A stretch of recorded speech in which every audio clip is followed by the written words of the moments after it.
Waalaikumsalam Assalamualaikum warahmatullahi warahmatullahi wabarakatuh. Bapak yang gak ada ibunya ya. Kok ngejuit ya Pak? Ngejuit dari mana nih? Feedback.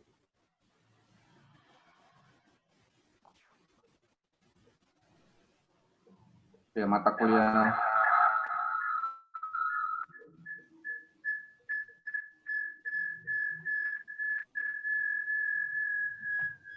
Ini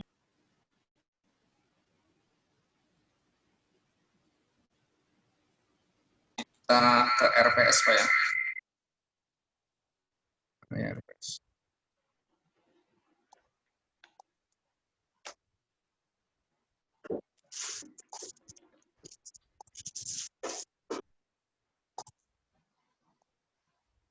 Tuh ada SKR segala Pak.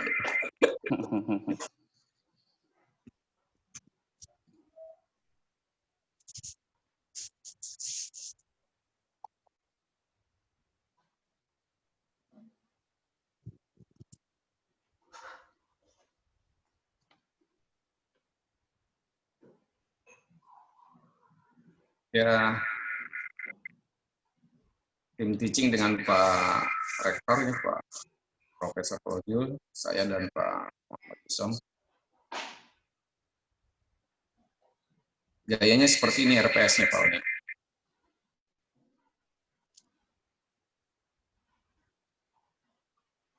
Ini ada beberapa materi, 1, 2, dan 3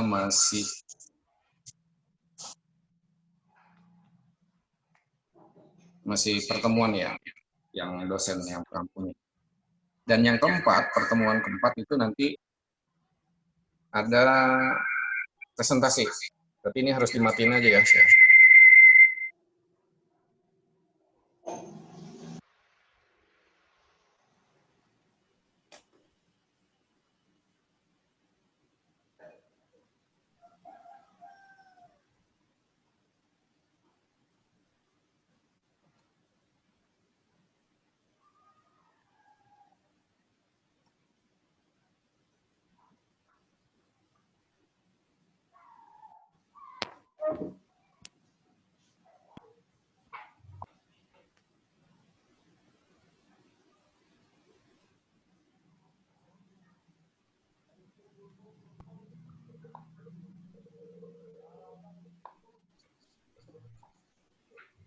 Dengaran Pak?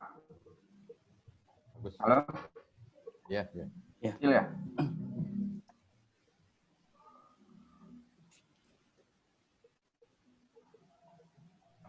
Ini yang pertama masih apa ya, berkaitan tentang hal-hal harus ini. Kesatuan dan berbagai pendekatan dalam memahami pendidikan, fenomena pendidikan di Indonesia, terutama pendidikan di Islam. Ini berbagai ragam pendekatan dalam studi pendidikan Islam. Nah, pendekatan-pendekatan ini banyak sekali ya,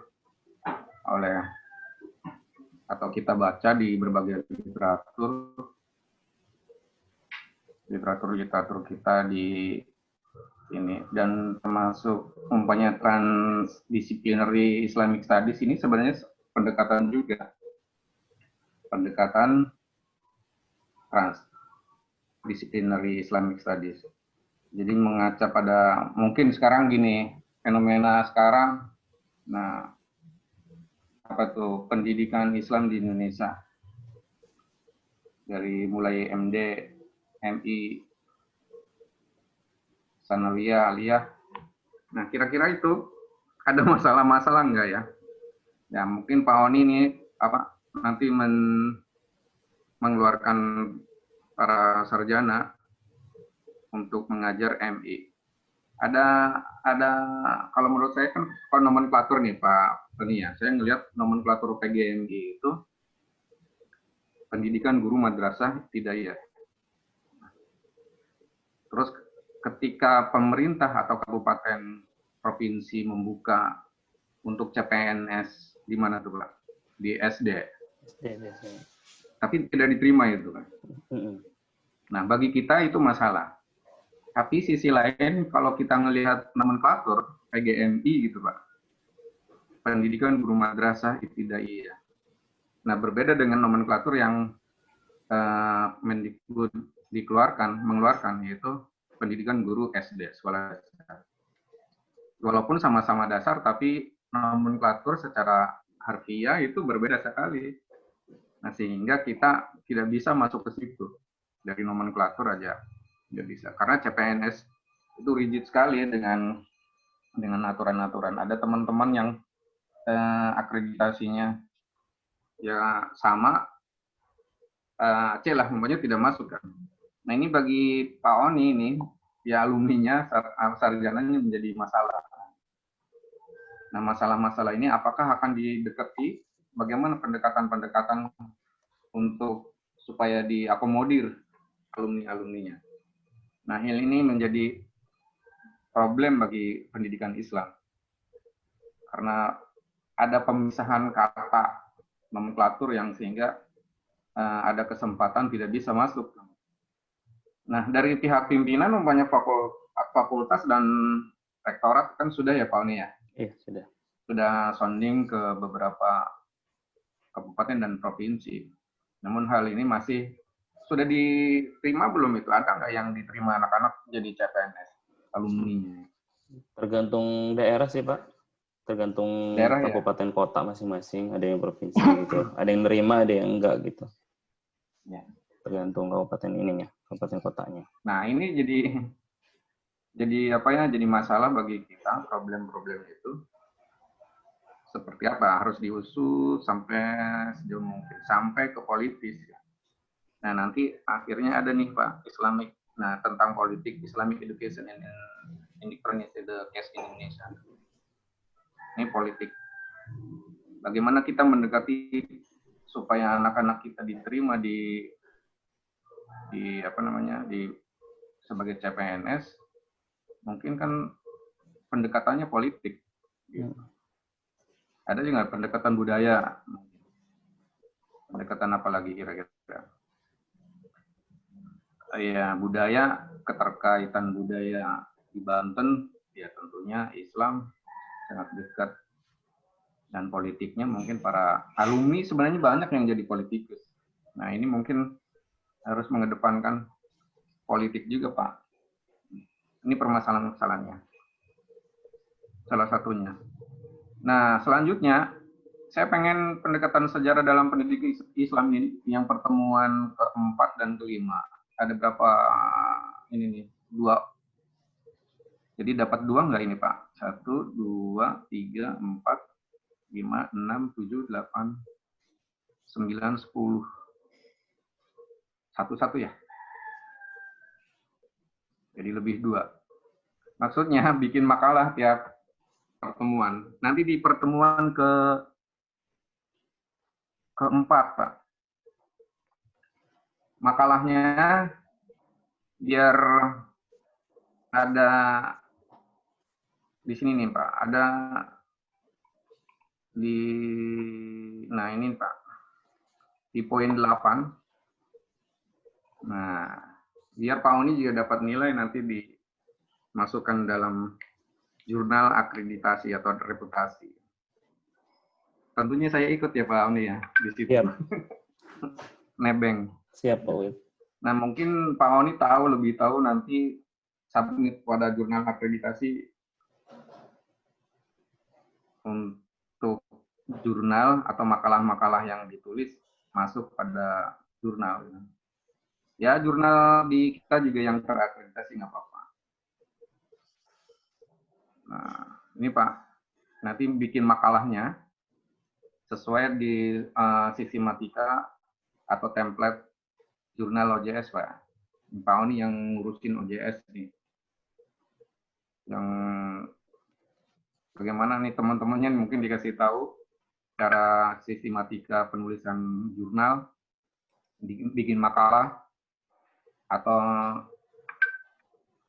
IMDAR ya Pak ya, sistem IMDAR, Introduction, Method, Discussion, and Conclusion gitu aja. Gitu. Itu lebih simpel bikin makalahnya.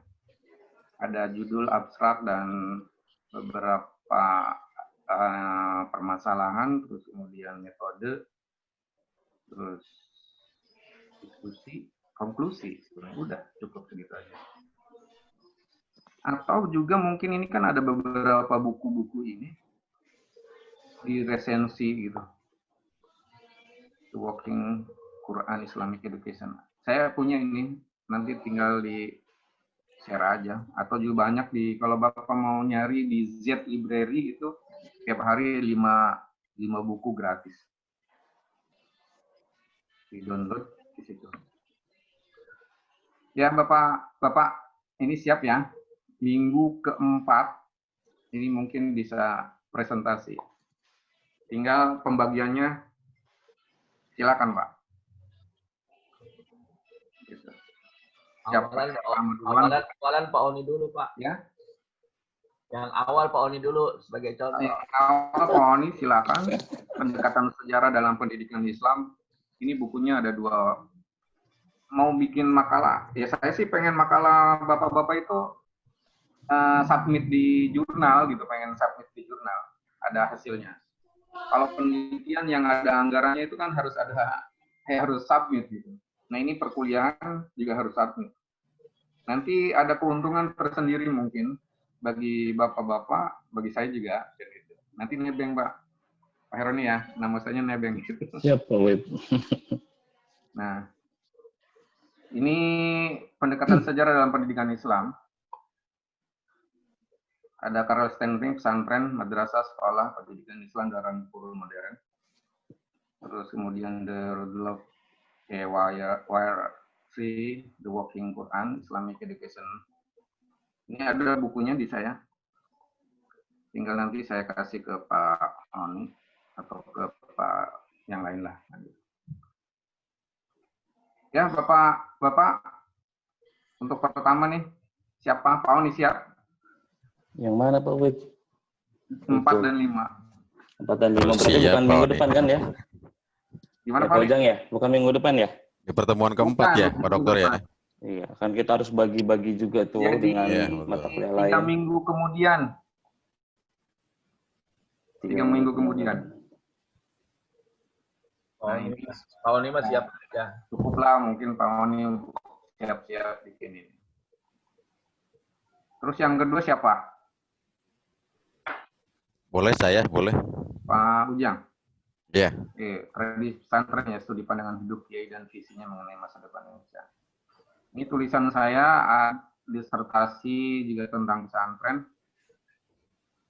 Ini mau pesantren modernnya atau pesantren salafiyahnya?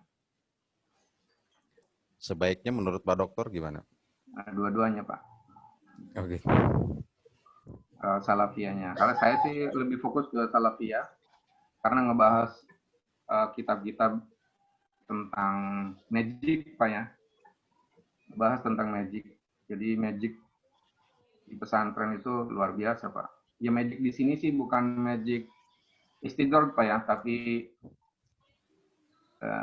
yang kajian Mambal Hikmah, Khazinatul Asrar gitu Pak. Mungkin Pak Ujang udah ngelakonin itu ya. Uangnya Pak udah Terus apalagi praktisi. merapekan 2 istrinya atau 3 istrinya itu ada. Mantap. Ya, Pak Ujang mungkin yang sering nemuin di masyarakat itu beberapa masyarakat yang nikah poligami gitu. Nah, itu urusannya Pak Ujang kan? Tampil hebat. Ada Pak siapa lagi tuh yang baru masuk, Pak Habibie ya? Nah, ini yang kedua Pak Ujang. Ahmad Jubaidi, Pak. Ya? Ahmad Jubaidi. Ada. Atau yang Religious Education dan Scholarization Indonesia, ini masih siapa nih? Saya tuh nggak apa-apa Pak. Ini masih Pak Ujang semuanya nih. Ini nih kajian. Gitu, Dok. Oh dua-duanya berarti tuh. Wah, Ya, nggak apa-apa. satu. Oh. Nah, ini Pak siapa? Pak Habibie, Islamic Iya. Education in Indonesia. Ini Siap, doktrin siap. ya, Siap. doktrin. Ini ada pesantren yang kita kenal di Indonesia. Ya, ini penelitian Karlintan ini, yaitu di pesantren di Solo itu, Pak Abu Bakar apa Bashir itu. Oh Ini iya. penelitiannya dia, Karlintan ini. Jadi pesantrennya indoktrinasi gitu ya Pak. Jadi doktrinnya. Ya kalau ajaran Islam mungkin kan harus didoktrin Pak. Tapi ya ini nganggap apa pandangan dia Karlintan ini ya begitu, bahwa ada di Indonesia itu pesantren-pesantren indoktrinasi, doktrin dan indoktrinasi. Ya memang kalau di dunia pendidikan harus begitu. Apa yang memang harus tanpa indoktrinasi atau doktrin gitu. Mungkin nggak jalan kan. Ya. Ini Pak siapa nih tadi? Pak Habibie ya? Siap, siap Pak. Siap. Nah, Insya Allah terus siap. yang Insya Allah. kemudian di bawahnya Islamic Education in Indonesia dan Malaysia. Pak siapa? Pak Dedi. Ya, siap, Pak Dokter. Jadi Islamic Education in Indonesia and Malaysia. Satu aja, Pak Dokter. harus ke Malaysia Pak. Pak Oni yang sudah ke Malaysia itu. Oh iya, Tanya aja tuh. Aja. udah Pak Oni aja nantilah. Terus siapa lagi? Itu Pak Jubaidi tadi baru masuk Pak. Pak Jubaidi itu Female Islamic Education Movement nih. Iya, Dok. Siap, Dok. Nah, ya, tentang gender ini. Iya, Dok. Kemarin tuh ada mahasiswa yang Politik. skripsinya tentang gender. Ya, membandingkan penafsiran antara Quraish Shihab dan Aminah Wadud. Ya sebenarnya Aminah Wadud itu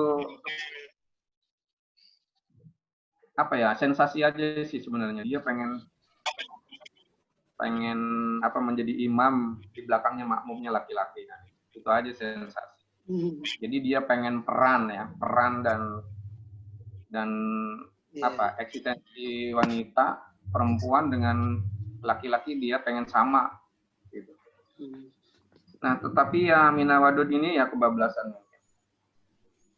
Tapi yang menarik justru ketika menjadi imam sholat itu di sholat Jumat ya waktu itu, dan khutbah, dia juga khutbah.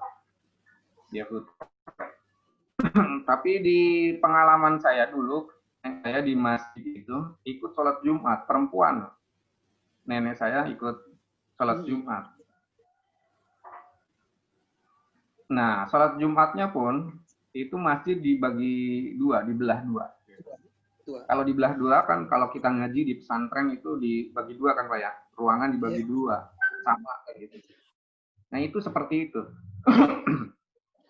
Nah dalam hadis kan seorang perempuan menjadi makmum harus di belakang. Tapi ini nenek saya itu sholat Jumat atau sholat fardu karena masjidnya bukan apa dibelah dua, perempuan itu di depan akhirnya sama sejajar, tidak di belakang. Dalam hadis kan di belakang. Nah ini artinya apa, Aminah Wadud sebelum ngomong itu nenek saya sudah menjalankan itu. Tetapi yang nenek saya nggak jadi imam, nggak jadi khotib, tetapi hanya sama gitu ya. Apanya itu dibelah gitu, barisannya mungkin ya sama, tapi anggapannya ya di belakang gitu, dianggap di belakang. Nah ini gender. Kemarin itu ada skripsi masalah gender, tapi ya menurut saya udah usang ini. Temanya usang, tapi ya bukan usang sih, tapi masih gitu. Nah justru sekarang ini banyak perlakuan-perlakuan pada para perempuan yang tidak tidak adil gitu. Kemarin ada yang dibunuh ya oleh suaminya gitu, macam-macam. Terus buruh umpamanya di Serang atau di Tangerang itu banyak kan Pak Dedi perempuan atau laki-laki Pak Dedi? Perempuan ya. perempuan. Nah, itu sementara dalam ayat atau teks-teks ayat Al-Quran dan hadis, laki-laki adalah seorang tulang punggung kan gitu. Perempuan itu mendidik anaknya di rumah sebagai madrasah di rumah kan gitu. Tapi ya perempuan pengen berperan, ya tidak apa-apa. Ada yang mengatakan apa tuh ayat Al-Quran yang ini jailun fil ardi khalifah, dan di situ tidak ditentukan laki-laki atau perempuan. Khalifah ini bukan berarti pemimpin, tetapi juga peran. Memiliki peran masing-masing. Kalau secara kodrati ya perempuan tidak bisa, atau laki-laki tidak bisa men kan Pak, tidak bisa hamil, tidak bisa menyusui kan. Tapi kalau perempuan secara kodrati ya seperti itu. Khalifah di sini berarti bukan menjadi pemimpin saja, tetapi juga salah satunya adalah sebagai memiliki peran yang sama dengan laki-laki dan perempuan. Wa amila solihan min zakari wa unsa. Jadi perempuan juga bekerja dengan baik, terus kemudian antara laki-laki dan perempuan itu bekerja yang baik. Wa amila solihan min zakari wa unsa. Nah, itu berarti kan ayat Al-Quran ini, tetapi yang penuh sekali itu di daerah Serang Timur sampai Tangerang, kayak di sana, itu perempuan yang bekerja. Nah, umpamanya di tempat Bapak atau di tempat kita, Pak Oni, itu yang perempuan lebih banyak atau laki-laki yang lebih banyak gitu. Yang kerja di kita, yang menjadi dosen, sebagai karyawan atau staf. Kalau di KUA apa? KUA kan? Kebanyakan masih laki-laki, Pak, kalau di KUA. Madrasah Pak Dedi? Madrasah. Perempuan. Laki-laki. Laki-laki. Ya. Masih laki-laki, Pak. Pak Laki-laki. Habibie di mana Pak Habibie? Di Pandeglang di sini, Pak. Oh, di Pondok Mengajar Pesantren. di banyak perempuan, laki-laki ya. Ya, kebanyakannya laki-laki, Pak. Bahkan siswa pun juga kebanyakan laki-laki, Pak. Mungkin 70-30% per kelas itu. Mungkin kalau di PGMI banyak mana tuh Pak Oni? 99%, Pak. Perempuan. Aja Pak Oni ganteng aja tuh. Udah kayak majelis taklim aja, Pak. Tapi kalau siswa di madrasah kebanyakan perempuan, Pak Dokter. Nah, tadi Pak Habibie udah ya dapat apa tuh? Saya yang itu, Pak. Yang apa? Indoktrinasi, Pak. Tadi Pak siapa? Pak Dokter mohon izin.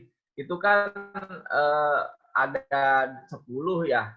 Ada 10 pertemuan 4 itu. Kita kan ada 8. Mohon izin, kenapa enggak yang 8 itu satu-satu, yang 2 itu kita kelompok. Katakanlah 8, 4 orang. Itu gimana Pak Dokter?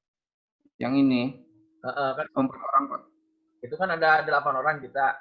Itu ada 10 materinya dari pertemuan 4. Iya, jadi satu orang itu satu. Nanti yang 2 kita itu kelompok. Ya, Pak Ahmad Jumeri gitu ya. Ya silakan Bapak di apa diatur oleh Pak Oni aja Pak Dedi lah. Pak Oni itu kok. Pokoknya 4 apa ya, keempat ya. Pertemuan keempat itu harus ada Presentasi. makalah. Siap. Pak Oni. Makalahnya nanti sistematika template-nya kayak JS lah. Open Journal System, Pak Oni udah tahu. Nanti Pak Oni ngasih tahu dengan teman-teman lah. Gitu. Ya. Oke Pak ya? Ya, Ustaz. Nah ini mungkin kita banyak sih buku-bukunya nih. Nanti kita apa ya, share lah.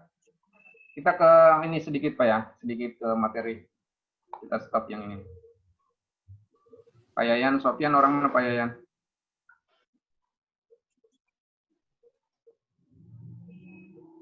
Halo? Ini Pak Yayan belum ini nih. Pak Yayan mute tuh. Pak Yayan ini unmute. Mute Pak. Nah. Halo, Pak Yayan orang mana Pak Yayan? dari Pandeglang, Pak. Pandeglang. Iya. Pak Ade? Di Cilegon, Pak Dokter. Cilegon. Pak Ahmad Jubaidi Pak? Cilegon. Pak Telepon. Dokter. Siap. Pak Rusdin kemana Pak Rusdin nih? Nyumpat. Nyari Ini sinyal tinggal. biasanya, Pak. Di kamar mandi. Dia mau cari sinyal ya. Maling ping susah. Ping Pak Rusdin. Naik torrent kayaknya nih cari sinyal. Oke. Saya mau nge-share satu lagi nih.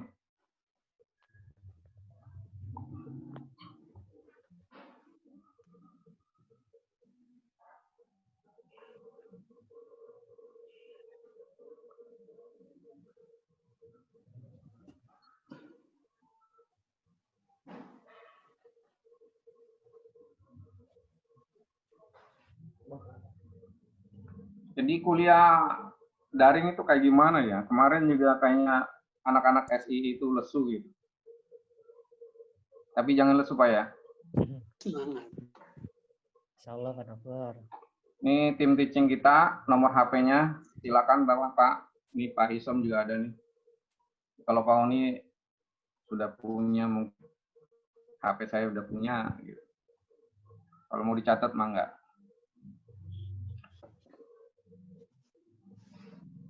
Selanjutnya, nah ini Pak. Jadi kelihatan nggak sih? Enggak muncul, Pak. Hah? Enggak muncul. Nggak muncul? Nggak muncul Pak? Belum. Belum, Pak. Klik, Pak.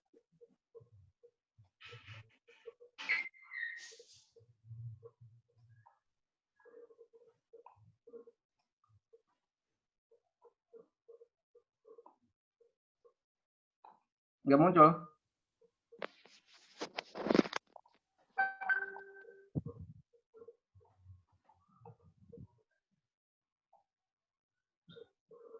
Udah belum Pak?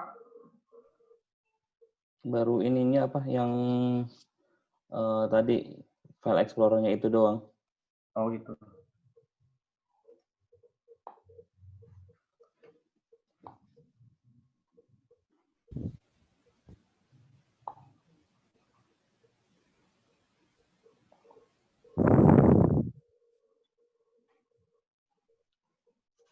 Muncul Pak?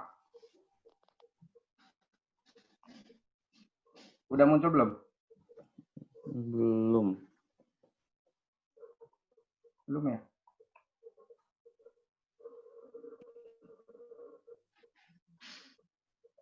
Belum ya? Kayaknya pas waktu screen share itu dibuka dulu ininya, Pak. Baru nanti dipilih kayaknya itu si window-nya yang mana gitu. Dibuka mananya Pak Tony? Ya file yang tadinya dulu dibuka dulu kayaknya Pak Wid. Baru di screen share. Baru share screen.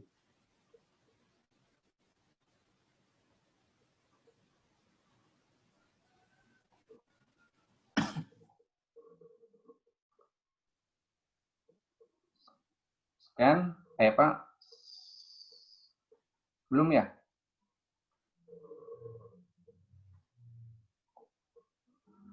Belum ya Pak Tony?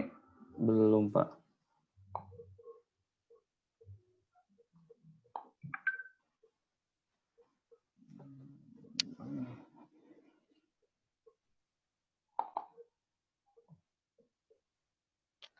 Nah, udah tuh. Udah? Udah. Oke Pak. Ini Pak tim teaching kita, Pak Profesor Fojo, nomor HP-nya. Ini saya. Ini WA ya, semua WA nih. Pak Muhammad Isom. Kalau mau nyatet, silakan. Pak Oni mah nggak usah nyatet, ada Pak di WA dosen.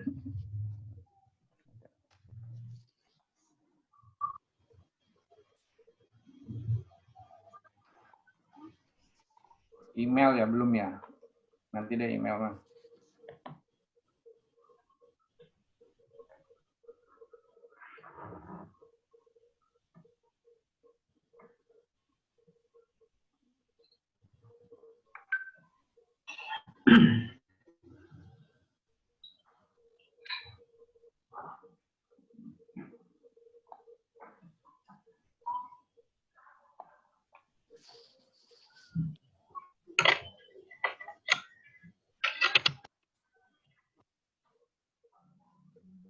Pak ya. Nah,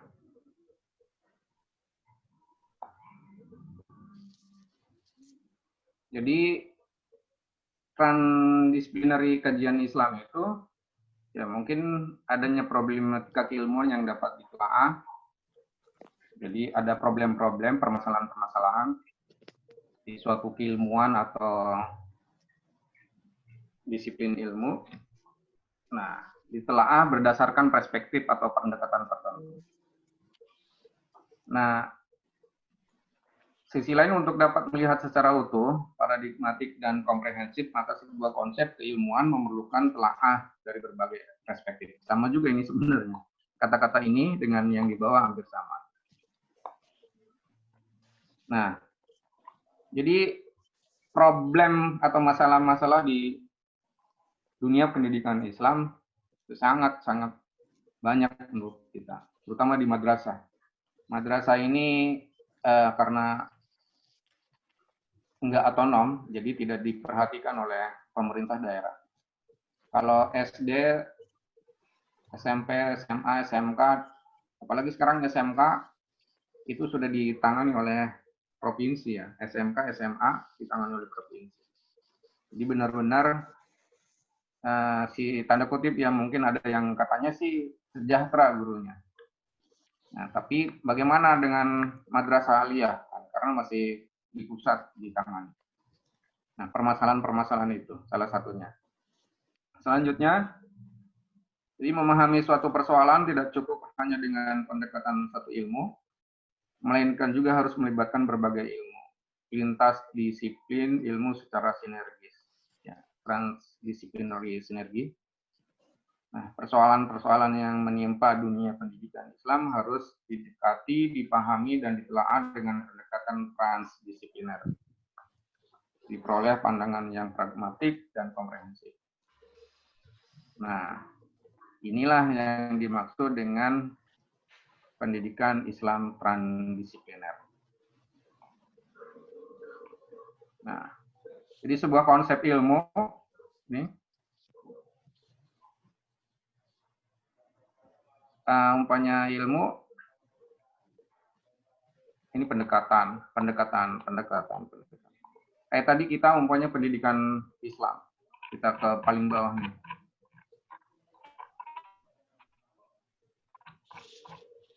Nah, ini kan pendidikan Islam. Harus didekati dengan beberapa pendekatan, ya filsafat, pendekatan budaya, nah, pesantren salafiyah dan modern. Nah, salah satunya ini bukan lembaganya ya, lembaga pendidikan Islam. Ini coret di sini. Nah, terus kemudian didekat dengan politik, ekonomi, sejarah, gender. Ini salah satunya. Harus didekati dari hal itu. Pendekatan-pendekatan pendidikan Islam supaya maju, karena mungkin menurut Pak Uni kan ketinggalan ya, madrasah ibtidaiyah ketinggalan jauh dengan madrasah, dengan SD. Dengan sekarang ada SDIT. SDIT itu juga lebih maju dibandingkan SD gitu Pak. Kebanyakan begitu. Di Jakarta saya lihat cerita kemarin itu TK aja sekarang sudah masuk di daerah mana itu, di daerah Jakarta Pusat. Itu masuk aja udah 70 juta TK itu Pak ya. Ya kalau di daerah mungkin masih kembang kempis untuk itu. Disciplinary, pendekatan, perspektif, sudut pandang, dan nanti menjadi transdisciplinary. Selanjutnya, ini transdisciplinary adalah upaya mengembangkan sebuah teori atau aksioma baru dengan membangun kaitan dan keterhubungan antara berbagai disiplin. Nah, ada juga multidisipliner, itu penggabungan beberapa disiplin untuk bersama-sama mengatasi suatu masalah. Transdisiplineritas atau transdisipliner merupakan istilah yang digunakan dalam dunia keilmuan sebagai sebuah pendekatan multiperspektif. ada beberapa contoh begini, Pak.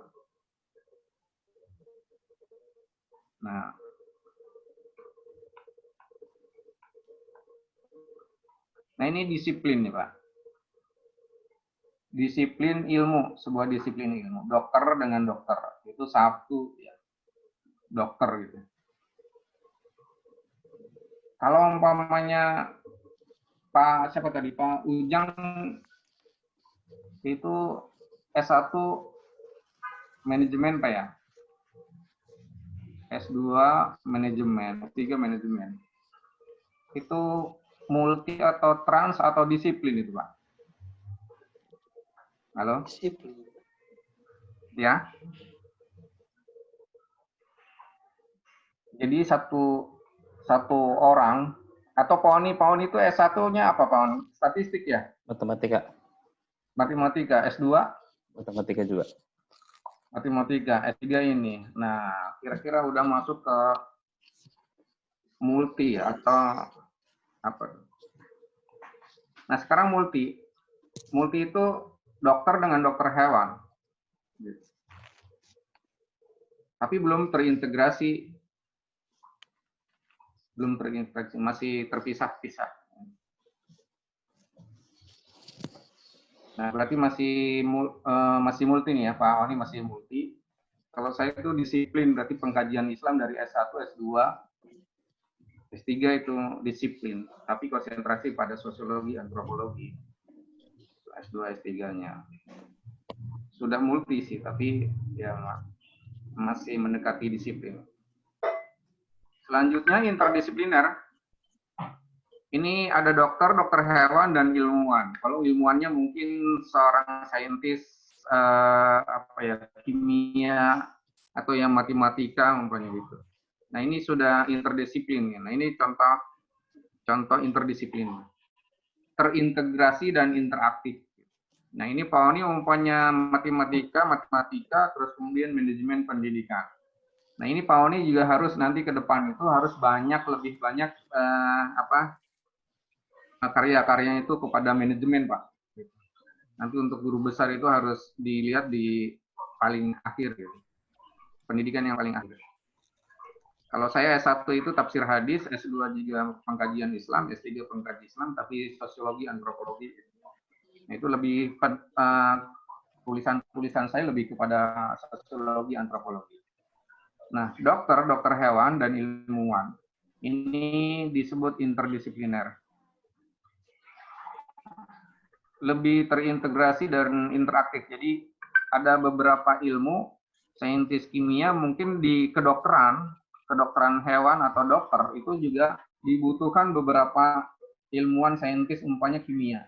Ya, di dokter umpamanya bisa saja tiap hari itu megang obat kan, ada unsur-unsur kimia. Atau juga ada unsur matematis untuk ukuran-ukuran dosis beberapa obat yang untuk diminum oleh para pasien ini. Nah, integrasi. Jadi di dokter ada saintis, ada keilmuan, ada matematika, ada kimia, di dokter hewan juga sama. Nah, ilmuwan, tapi ilmuwan bisa nggak umpamanya disebut ilmuwan kimia bisa disebut dokter? Nah, kalau dulu umpamanya seorang Ibnu Sina itu ya seorang filsafat, seorang filosof, seorang apalagi sastrawan, seorang ahli fikih, Ibnu Rus itu, ahli hukum. Nah, itu udah multi itu. Ibnu Sina dengan Al-Mustashfanya itu ya magnum opusnya di Eropa itu, kitab itu dipakai terus itu. Ibnu Sina ahli bedah,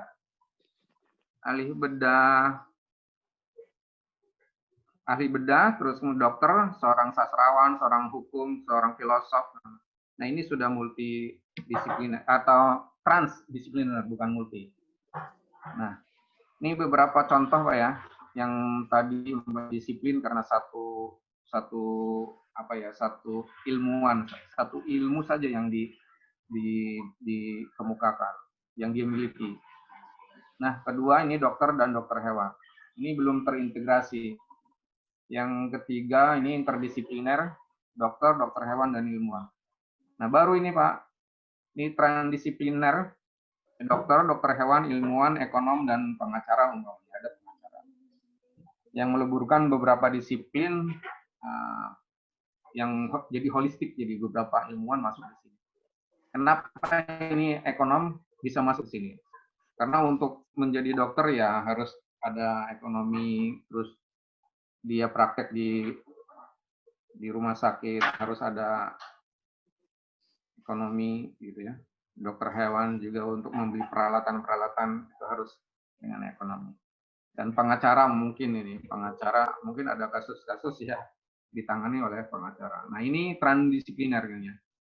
Nah, kira-kira di pendidikan tinggi kita, ya seperti pendidikan Islam atau pendidikan manajemen Islam, kira-kira apa itu yang akan kita, ada masalah tertentu, umpamanya di pendidikan atau manajemen pendidikan Islam, kira-kira madrasah itu apa ya, banyak kendala dan banyak masalah mungkin kan di sebagian beberapa ya.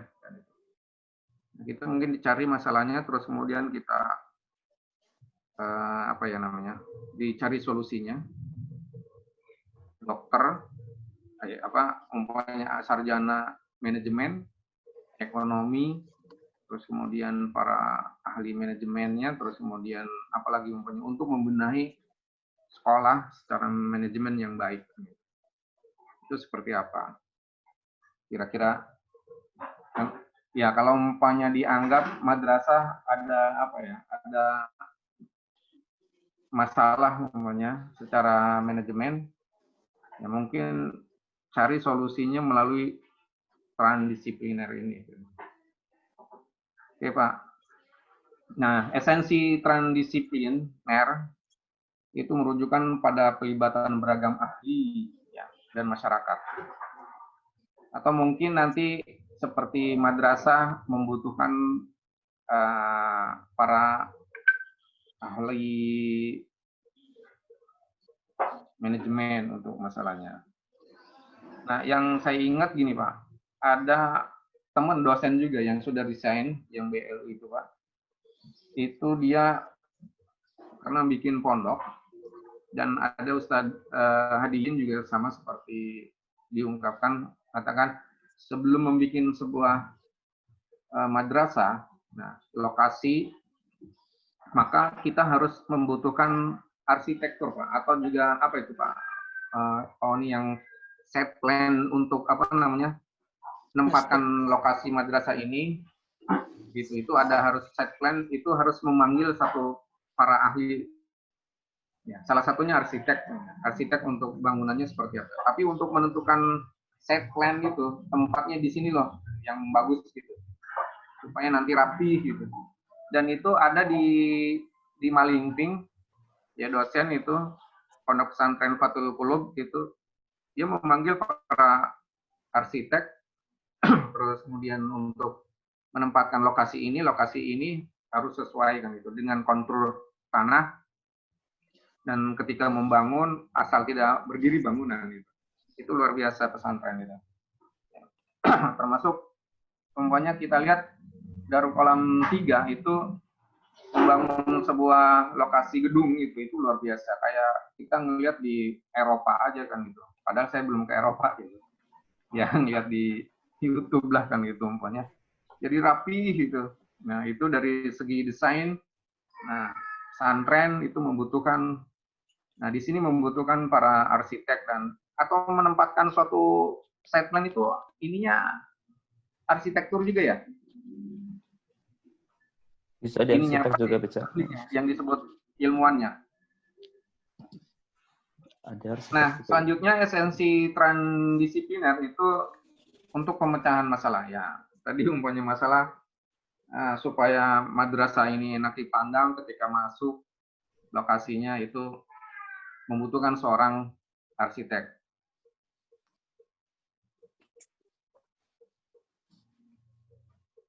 Transdisiplin terapkan untuk menandai penyatuan pengetahuan dari berbagai disiplinnya. Nah, ini esensinya. Selanjutnya, ini integrasi ilmu pengetahuan. Jadi ilmu-ilmu, berbagai ilmu itu diintegrasikan.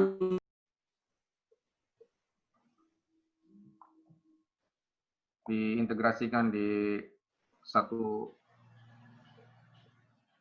untuk menjadi satu solusi ya persoalan umat manusia. Terus kemudian produknya dari ini ada life science. Nah, di dalamnya itu memunculkan sebuah konsep, teori dan metode dan teknik untuk menjawab persoalan-persoalan hidup manusia ya, atau persoalan yang lalu, persoalan nanti ke depan. Ini produk dari transdisipliner ini gitu. Life science, jadi artinya ilmu yang berkelanjutan, ilmu yang terus meneruskan.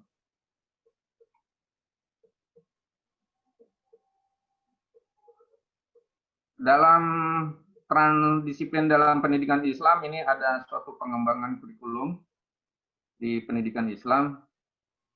Ada filsafat perennial, esensial salafi, melestarikan dan mempertahankan nilai-nilai ilahiyah dan insaniyah. Kalau salafiyah itu pasti ya, kalau pondok pesantren salafiyah yang mengedepankan ilahiyah, insaniyah, ilahiyah ini lebih tinggi sekali. Kita mempunyai lihat di pesantren salafiyah ini, kalau saya penelitian itu selalu berhubungan kepada Tuhan. Ya. Nah, insaniyahnya mungkin setelah itu paling sedikit insaniyahnya, karena dia fokus ke situ. Terutama di pesantren di Baros, di Padarincang, di Jawa Mas itu yang salafiyah banyak sekali. Terus di Kopomaja itu banyak pesantren salafiyah. Nah, di tengah-tengah kota juga ada pesantren salafiyah. Biasanya pesantren itu di kaki gunung ya. Menurut Pak Profesor Azra itu di kaki gunung kebanyakannya. Terus kemudian ada untuk pengembangan kurikulum ini, filsafat perennial, esensial, dan mazhabi. Jadi pesantren atau suatu lembaga pendidikan yang menonjolkan tradisional, tetapi kecenderungannya mengikuti aliran tertentu. Nah, doktrin tertentu, ya kalau umpamanya di kita seperti di kita umpamanya antara tradisional dan kecenderungannya mengikuti aliran itu biasanya pesantren di bawah NU ya. NU tuh kental dengan mazhab Syafi'i. Nah, terus kemudian filsafat modern, ini lebih menonjolkan kepada wawasan yang bebas, modifikatif, progres, ya, dinamis dan inovatif. Nah, kira-kira umpamanya ini kurikulum yang pengembangan ini ada di, ya tentunya ada di madrasah atau pesantren modern atau di perguruan tinggi. Nah, salah satunya ini ada mata kuliah yang saat ini kita kaji, transdisipliner dalam pendidikan Islam atau pengkajian Islam. Nah, ini salah satu kurikulum yang bisa memberi solusi gitu. Bagaimana umpamanya pengembangan kurikulum di suatu perguruan tinggi atau di madrasah atau di pesantren dimodifikasi bebas, progresif, dinamis dan inovatif. Tapi kira-kira walaupun di pondok modern ya bebasnya sebuah kurikulumnya tidak bebasnya maksud di sini ya untuk mengkreasi menentukan kurikulum. Nah, sekarang ada kurikulum KKNI di perguruan tinggi. Ya. Kira-kira di madrasah itu ada nggak Pak Oni? KKNI atau ya Kurtilas ya? Kurtilas ya. Selanjutnya ini ada filsafat perennial, esensial, kontekstual, falsifikatifnya. Ini mengambil jalan tengah antara masa lalu dan kontekstualisasi dan uji falsifikasi dengan pengembangan wawasan pendidikan Islam yang modern. Nah, yang pertama tadi itu filsafat perennial esensialis salafi itu seperti ini ya. Jadi berlandaskan tauhid, nah dan sosial, ilahiyah dan insaniyah. Jadi anak murid mungkin harus dilandasi dengan tauhid dan akhlak-akhlak yang lebih ya dibanding. Nah, ini salah satu yang lebih menonjol di madrasah kurikulum kita itu.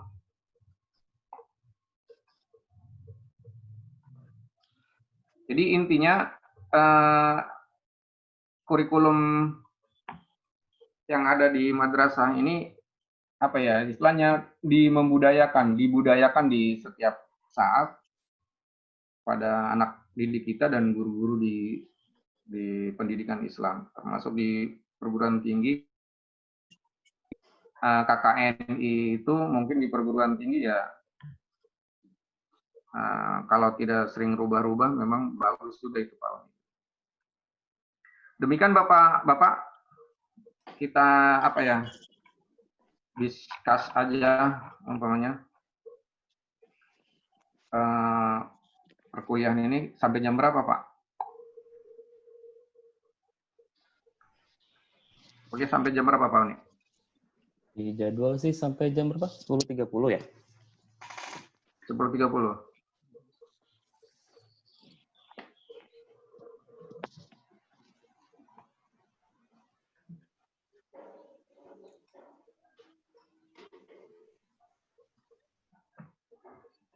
Oh, ini di screenshot ya?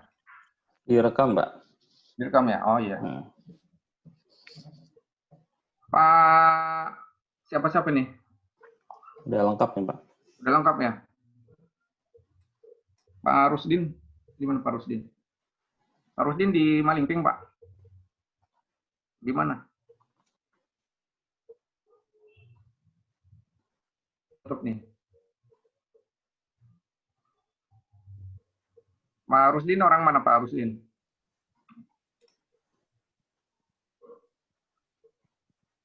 Halo?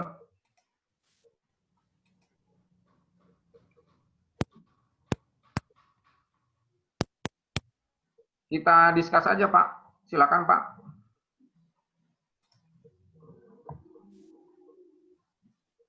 Dokter, mohon izin bertanya. Dokter, mohon izin bertanya. Iya Pak. Ya, tadi kita bahas tentang ilahiyah dengan apa tuh tadi ya? Perennial yang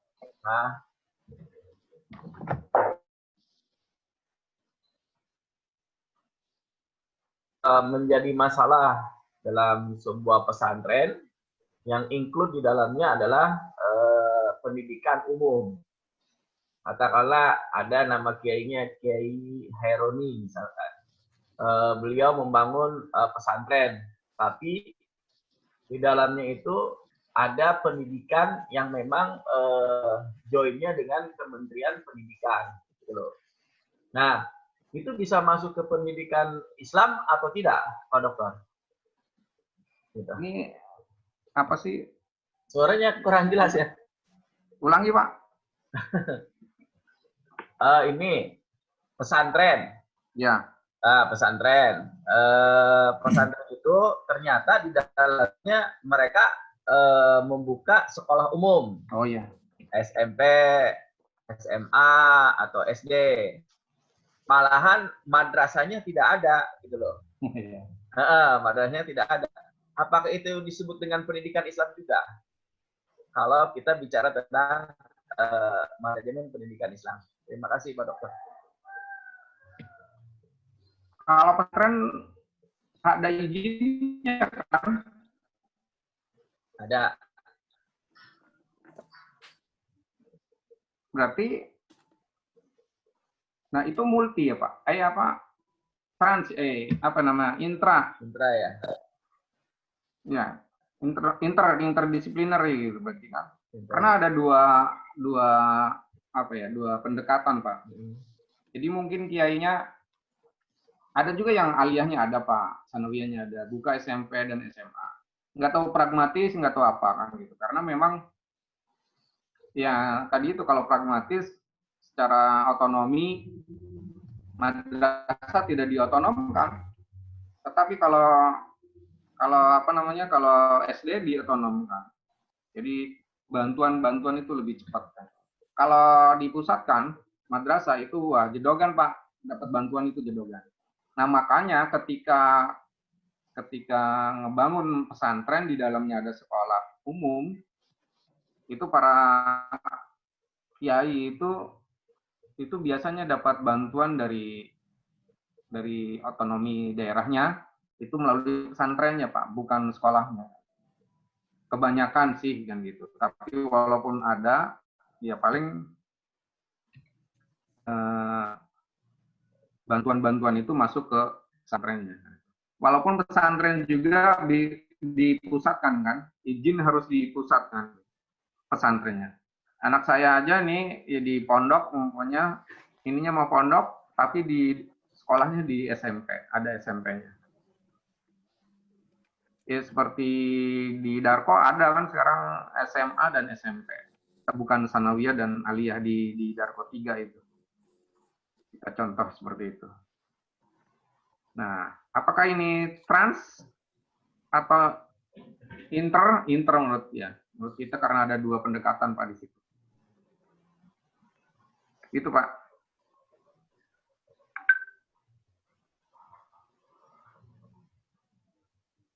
Kalau masalah di yang paling pelik di madrasah itu apa sih, Pak? Ini Pak Dedi yang di sanawiyah itu apa sih, Pak? Ini di sanawiyahnya sanawiyah negeri atau bukan, Pak Dedi? Saya sanawiyah negeri, Pak.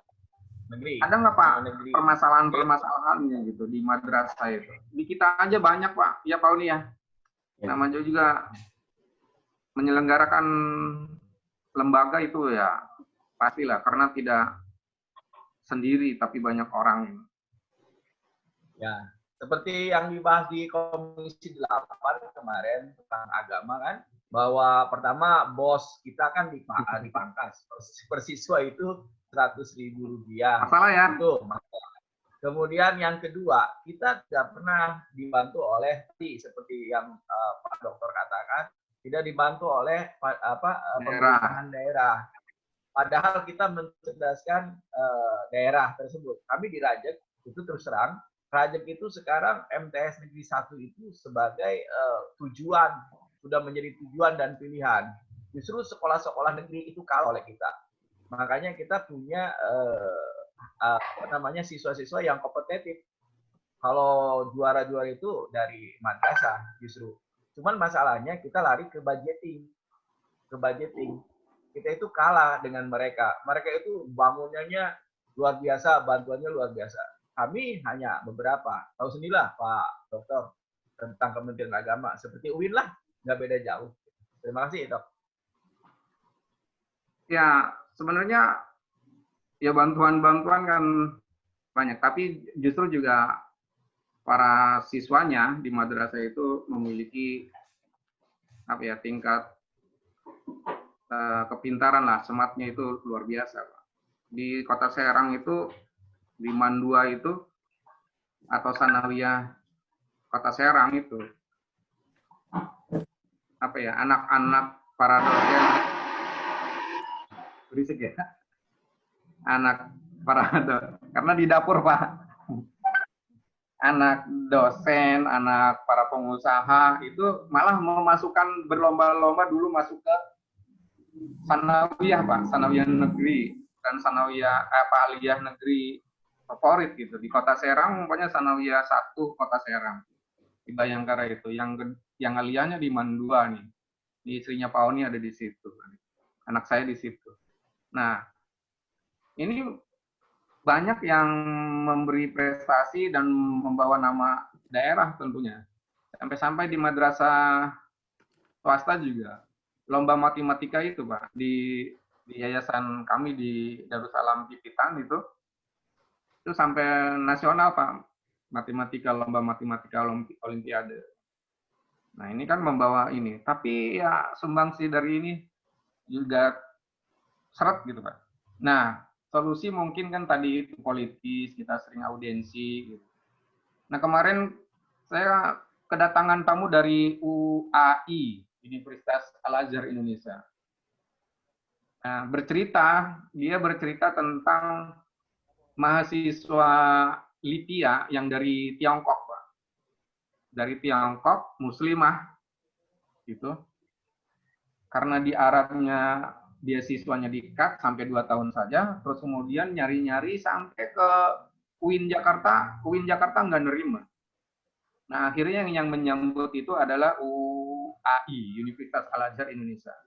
Karena yang mahasiswa ini jurusan bahasa Arab, sastra Arab, maka di UAI ada.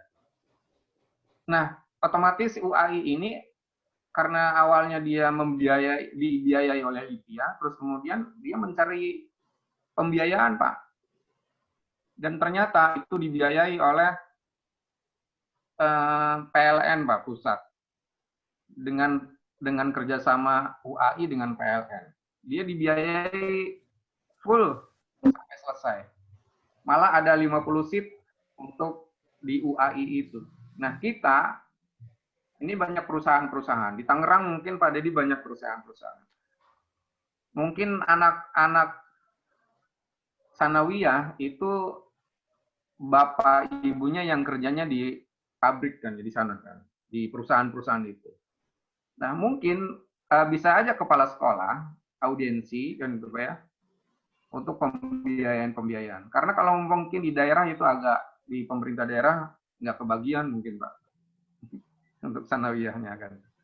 Nah ini. Tapi saya pernah Pak Dokter, saya pernah ngobrol dengan Pak Dokter Mahmudin sekarang kabak TU di Kanwil yang dulu pernah menjadi pemenangnya Cilegon Pak Ujang. Ya. Itu Pak Mahmudin itu beliau tadi kata Pak Dokter betul, dia pinter politiknya, dia deketin pemerintahan daerahnya, Pak Bu Wali Kota, Pak Wali Kotanya. Kalau di Cilegon itu ada dari pemerintahan daerahnya, Pak Ujang ya, sampai sekarang masih ada nggak Pak Ujang tuh omongan itu tuh, Pak Mahmudin pernah ngobrol seperti itu, Pak Ujang, betul nggak tuh?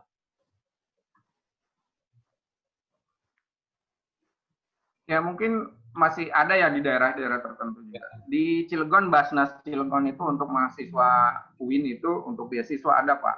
Ada kan? Termasuk mahasiswa asal dari Jakarta itu juga waktu zaman Ahok itu ngasih beasiswa di UIN juga banyak. Nah, terus kemudian diteruskan di zaman Anies. Nah, termasuk mahasiswa yang dari asal Jember di UIN itu bupatinya ngasih Pak. Ngasih itu. Nah ini perhatian sekali para bupati ini kan. Apalagi sekarang umpamanya di Pandeglang atau di Serang ini atau di Cilegon lagi mau pilkada nih Pak. Biasanya kan dekat-dekat gitu. Mendekati gitu para stakeholder kan. Nah di situ Pak gitu. Nggak usah muluk-muluk Pak, biayain tolong nih anak yatim yang ada di sanawiyah yang di pesantren ini. Nah, itu udah mungkin berlangsung. kita harapkan gitu. Udah berlangsung, ya, Dok. Itu ada Pak Kadis itu, Dok, ada Pak Kadis itu. Pak Jubairi. Siapa? Pak Kadis sosial. Oh, Pak Kadis. Iya. Pak Jubairi Pak Kadis nih. Makanya saya nggak terlalu berani bicaranya, ada Pak Kadis itu. Ya, kan sudah kerjasama Pak. Diam aja. Sosial Pak ya. Iya. Cuman barangkali Cilegon itu sudah kerjasama. Tahun kemarin juga kita ini. Kebetulan kita udah pernah ini Dok. Ya, pasti itu ada ya. Jadi mahasiswa dari Cilegon yang dari dinas sosial itu dipanggil untuk menerima beasiswa. Terus kemudian dari Basnas Cilegon juga sama seperti itu. Ya, nah itu mungkin permasalahan apa sih namanya untuk pembiayaan sekolah kuliah kan gitu. Iya. Nah, kalau memang Pak Kadisnya ini luar biasa Pak. Ini sekalian nih Pak, anak-anak Cilegon dikasih lagi. Ya kebetulan ini barangkali Dok, kita di 2021 kita akan merumuskan semacam jadi untuk sumber daya manusia yang barangkali dari madrasah aliyah, pondok pesantren yang berprestasi begitu ya, tapi tidak mampu. 2021 kita sudah format untuk kerjasama dengan UIN, tapi khusus untuk Fakultas Kedokteran. Itu 1 miliar untuk 2021 Oh, kita dicatat. rencanakan. Dicatat itu. Pakai stabilo merah. Kita belum ngajuin Fakultas Kedokteran Pak. Rencana sih mengajuin. Iya, jadi Proposal itu udah ada di tangan Pak Oni itu ininya apa? kebetulan Tetangga. khusus untuk kuliah Fakultas Kedokteran mungkin ke depan memang dikembangkan karena memang di awal RPJMD di tahun 2027 kita sudah pernah dapat reward penghargaan dari Pak Surya Dharma Ali karena memang guru ngaji ya ada insentif, kemudian DSP, SPP, MTS, MA juga kita pernah intervensi tanpa artinya tidak terhalang oleh adanya kewenangan Kementerian Agama merupakan kewenangan pusat, tapi persoalannya bahwa masyarakat yang sekolah itu adalah masyarakat Kota Cilegon. Tinggal barangkali model pemberian hibah terhadap pondok pesantren dan lain sebagainya itu kalau di kita sudah berlangsung dan ini menarik seperti dalam kemarin dalam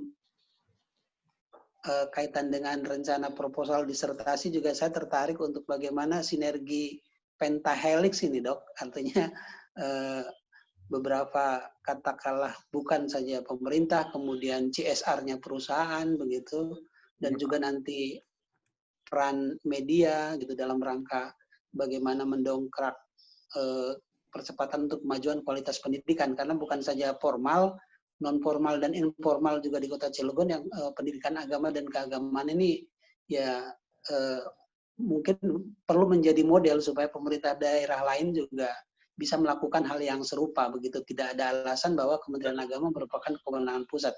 Gitu barangkali Dokter. Nah, luar biasa nih Pak. Selamat, hebat. Ya mungkin Tangerang juga harus dicontoh nih nanti. Belum Tangerang. Pasti ya semua ada lah kan gitu program-program yang di daerah itu seperti itu Pak. Jadi kemudian kita punya didukung oleh CCSR. Jadi kita punya Cilegon Corporate Social Responsibility gitu. Itu Pak. Oh, keren. Nah, itu mungkin ya harus lebih jadi yang masyarakat juga harus ke situ lah, lebih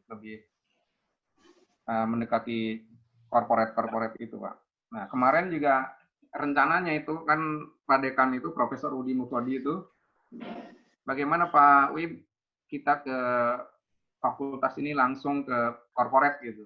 Ya bisa aja sih Prof kata saya. Tapi UIN-nya ini sudah kerjasama nggak dengan corporate di Cilegon itu. Nah, kita rencana sana sih emang gitu. Boleh nanti Dok, nanti kita fasilitasi untuk MOU lah antara rektor dengan wali kota ke depan begitu ya. Oh nih tuh ya, ada ini yang kedokteran itu untuk UIN lah. Kebetulan mungkin dengan UIN Tangerang ini yang ada fakultasnya ya untuk menyekolahkan terlebih dahulu. Maksudnya ya. Iya. Oh iya. Iya.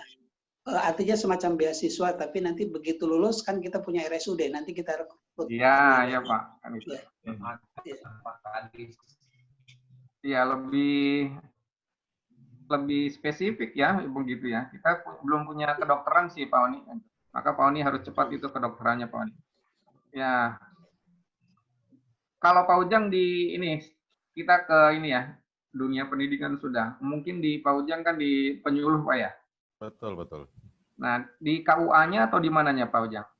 Saya ditempatkan di KUA, Pak. Di masyarakat kan banyak pasti terjadi suatu permasalahan. KUA umpamanya para lelaki ini biasanya pengen apa ya? Pengen nambah lagi gitu. Itu terjadi ya, banyak nggak itu? Itu kayaknya hukum alam itu, Pak. Jangan-jangan Pak Ujangnya juga sama itu. Kira aja mungkin gitu. Justru kalau saya bertindak sebagai pertama ya tentu saja kita mediasi lah kalau ada hal-hal semacam itu. Pertama dicari dulu akar permasalahannya karena memang dalam konteks bekerja saya itu kan sebagai guide lah ya, pembimbing mereka. itu judul besarnya gitu. Tapi cuma sebatas memberikan arahan saja. Kalau memang mereka sudah berniat untuk tuntas, untuk beres, ya kita diarahkan ke jalur yang betul-betul sesuai. Gitu. Jadi gini Pak, saya mahasiswa di hukum keluarga Islam itu ada seorang, banyak ya dulu hakim gitu yang kuliah di S2 gitu. Ada hakim dari Pandeglang itu, saya nanya, Pak kalau minta izin itu untuk poligami itu seperti apa? Pak itu harus sidang dulu Pak, calonnya juga harus disidangkan, terus si suami sidangkan, yang istri tua juga harus disidangkan. Nah yang menarik Pak, pertanyaan kemarin itu seorang tukang Pak di Fakultas Usuluddin ya, di Usuluddin di itu, seorang tukang, dia tukang interior ya Pak, memasang aula interior gitu. Dia punya istri 2 Pak. Nanya Pak kalau umpamanya saya dapat izin saja, itu izin dari ya silakan. Ya boleh aja Pak kan gitu. Tetapi secara hukum negara itu harus, ini kan masalah apa ya? Ini hukum negara harus dua-duanya harus disidang, bertiga itu harus sidang. Tapi susah Pak, istri saya itu orang Vietnam. Ini seorang tukang Pak, di Vietnam, ada di Singapura kan. Nah, awalnya dia cerita, anak saya pinter Pak, sekolahnya di Global School Singapura lah. Kaget saya kan itu. Ternyata dia istrinya di Vietnam, orang Vietnam, dan ternyata dianya pelayar Pak.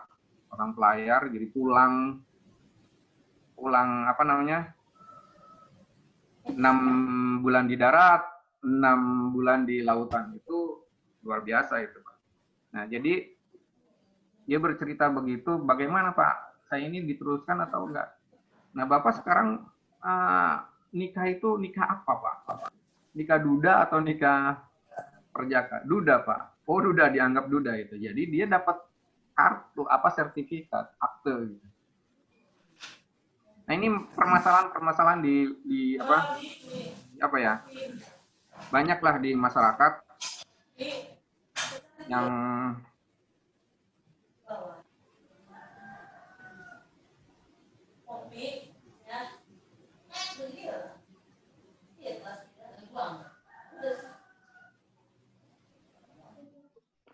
sebentar. Nah ini terjadi di masyarakat, permasalahan tentunya. Nah mungkin akan di apa istilahnya diselesaikan secara sosial, secara hukum. Tetapi banyak yang penyelesaiannya tidak melalui hukum kan, nikah aja. Jadi benar-benar di bawah tangan gitu. Kasus pandemi ini itu ternyata di Bandung, Kabupaten Bandung itu antrinya banyak gitu Pak ya. Sehari itu bisa 1.000 katanya, nggak tahu itu apa benar atau ceritanya atau enggak. Nah ini kan masalah-masalah yang dihadapi di suatu di masyarakat, tidak hanya pendidikan saja, tetapi di sosial dan budaya itu akan masalah. Nah solusi-solusi itu akan diselesaikan mungkin melalui transdisciplinary, sebuah kajian Islam karena umpamanya di masyarakat, atau kajian secara sosiologi, antropologi. Berapa menit lagi? 30 menit lagi atau kita selesai Pak?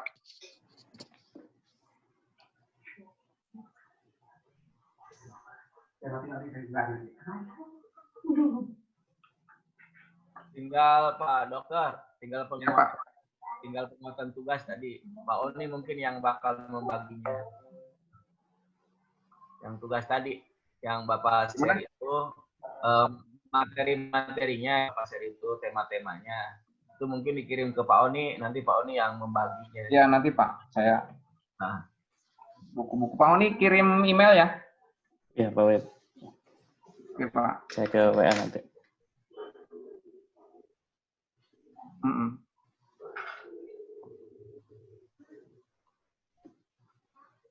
Sambil nunggu itu, Pak Dokter mohon izin, saya mau bertanya dengan Pak Kadis nih.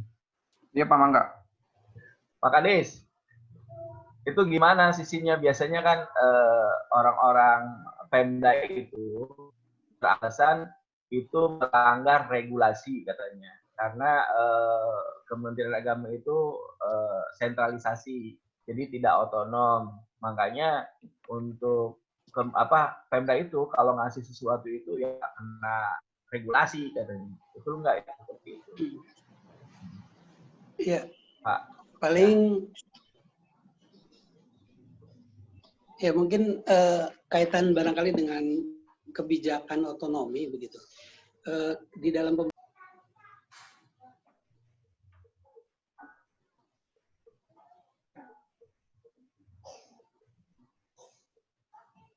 pemerintah daerah. Halo?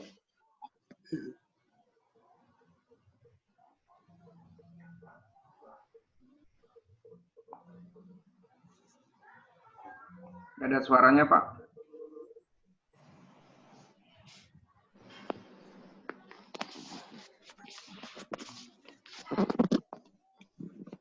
Halo? Ya, Pak. Silakan, Pak. Ya, sedikit menjelaskan barangkali memang karena ada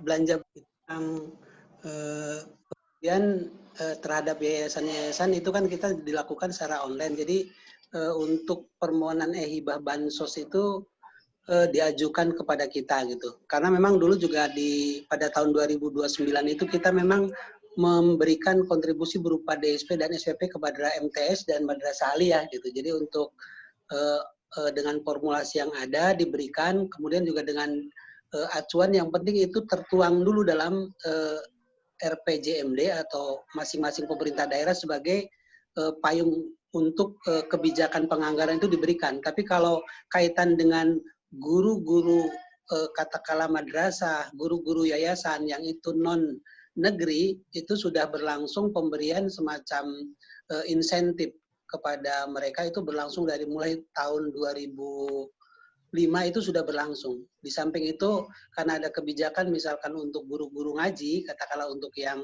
ke rumah-rumah itu dari mulai maghrib atau sampai isya kita juga diberikan insentif sehingga banyak ribuan yang berdasarkan itu udah berlangsung 10 tahun lah. Jadi kebijakan-kebijakan dalam itu karena memang tergantung kembali kepada komitmennya. Gitu. Ya, kalau untuk guru honor alhamdulillah sih kemarin katanya sih dapat dari pemerintahan daerah. Gitu. Tapi untuk SPP anak-anak kayaknya belum. Makasih Pak Kadis. Iya, Pak.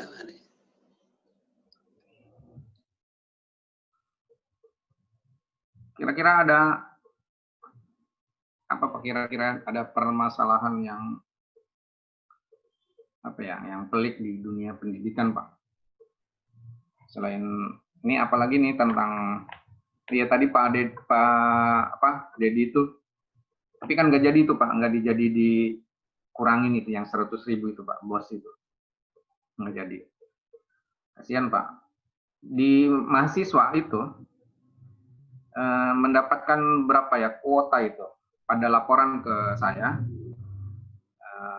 Pak saya dapat kuota, apa iya benar atau dari bohongan ini? Itu katanya dari Kementerian Dikti, gitu. Kemenristek Dikti, Kemendikbud gitu. Ya karena ini daring, jadi mendapatkan kuota, pembiayaan kuota. Tapi ya belum tahu juga nih, yang anak-anak di rumah gitu dapat bantuan atau tidak. Ya lumayan itu Pak, kuota untuk berapa giga itu. Jadi untuk bisa buat sebulan kayaknya. Nah, selama kita berapa bulan, 6 bulan ini memang pembelajaran kurang apa ya, efektif ya. Tetapi kemungkinan besar bisa jadi nanti ke depan. Nah, saya dapat tulisan itu di WA itu, nggak tahu bapak-bapak dapat nggak itu. Jadi milenial itu mengkill ya, membunuh para giant apa ya, para raksasa korporat, giant korporat gitu Pak. Dan bahkan milenial ini, kaum milenial ini di rumahnya punya mall Pak. Punya mall, di kamarnya itu punya mall, ada ini kerudung, ini hijab, ini sendal, nah ini gesper kan gitu, gesper perempuan, ini tas. Jadi mereka jualan online. Nah mereka ada tulisan itu millennial kill to giant gitu ya, giant corporate itu. Nah ini bisa jadi ke depan juga mungkin pendidikan, ya bukan ke depan, ini udah terjadi kan pendidikan dari rumah masing-masing. Nah, kita dengan aplikasi Zoom ini yang akhirnya apa? Solusi yang nah, tetapi ada hal-hal yang tidak bisa umpamanya dihindarkan, umpamanya kita pergi ke pasar gitu. Tetapi kemungkinan besar juga sudah bisa gitu ya. Istri saya itu selalu nelpon ke yang tukang warung itu, warung apa? Itu nelpon butuh ini dikirim kan. Berarti nggak pergi ke pasar. Nah, di dunia pendidikan mungkin sudah terjadi saat ini. Apakah ini nanti akan permanen atau tidak? Nah, untuk memobilisasi mahasiswa untuk demo juga agak susah nantinya, kan gitu. Ini apa sih keuntungan bagi pemerintah yang mungkin tidak akan didemo, kan gitu. Nah, kalau umpamanya dipermanenkan sampai selanjutnya kita perkuliahan itu. Nah, walaupun UT itu UT tetap daringnya ada, tetapi ada masih luring ya, gitu. Luringnya ada. Nah, sekarang hampir semua di sudah 6 bulan ini kita pakai daring. Nah, bisa terjadi ke depan permanen kali, gitu ya. Mungkin mana-mana yang akan permanen. Nah, madrasah-madrasah apakah siap? Ya, sudah siap sih sebenarnya madrasah-madrasah dengan bantuan kuotanya itu. Tetapi anak-anaknya, ada yang umpamanya tadi aja, umpamanya dari mana, dari Malingping Pak, siapa? Pak siapa dari Malingping? Pak Rusdin. Pak Rusdin ya. Rusdin. Waktu itu Pak Rusdin waktu mewawancarai KIP, mahasiswa bidik misi ya, sekarang diganti KIP. Orang Malingping ke sana, saya SMS, ternyata SMS-nya itu kakaknya, nomor kakaknya atau nomor gurunya, kalau nomor gurunya. Nah, akhirnya dia mencari sinyal, Pak. Pak itu nomor Pak Guru, terus kemudian nyari sinyal. Wah, itu sisi lain kan belum merata sebuah apa ya, pemerataan pembangunan di bidang IT gitu. Itu belum merata. Nah, ini terjadi, ada hal-hal yang masalahnya. Kalau umpamanya permanen, itu masih terjadi ketidakadilan. Nah, banyaklah umpamanya flyer-flyer yang ada di IG atau di Facebook gitu ya. Atau video-video yang sekolah daring gitu. Sampai-sampai umpamanya ibu itu merangkap jadi guru, merangkap jadi ibu rumah tangga, masak dan lain sebagainya. Ini jadi permasalahan yang terbarukan bagi ibu-ibu, karena mungkin yang tadinya nggak mengajar sekarang mengajar, minimal mendampingi. Nah, termasuk kuliah kerja nyata daring gitu, tetapi ada kerja sosial. Tetap aja kerja sosial juga mereka ke lapangan, menemui masyarakat dan mengadakan kegiatan-kegiatan mereka. Dan yang menarik justru ketika anak-anak yang KKN yang menulis jurnal, Pak, di jurnal itu. Ya di UIN contohnya itu saya suruh meneliti bikin jurnal, sama Pak, bikin jurnal, makalah, sesuai dengan template OJS yang ada.